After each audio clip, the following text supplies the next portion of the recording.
Hello sister, magandang umaga. O tara sister, kwentuhan muna tayo.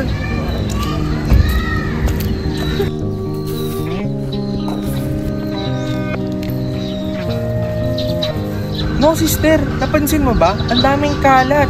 Iniiwan ng mga parishioners. Opo nga po, Father. Nakalungkot po yung ginagawa nila. No sister, paano na kaya ang mga kalikasan at mga buhay ngayon? Dapat ang mga tao sa mga kalikasan. Eh kayo, alam nyo ba kung bakit dapat pangalagaan ang ating kalikasan?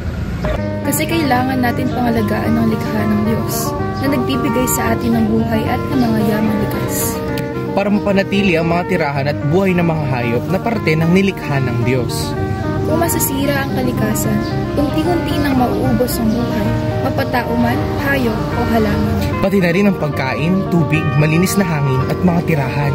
Kaya tayo mga kapatid ay umaksyon upang pigilan ang pagkasira nito. Gusto ng Diyos na pangalagaan natin ang kanyang likha dahil tayo lang din ang nakikinabang sa yamang ginawa niya.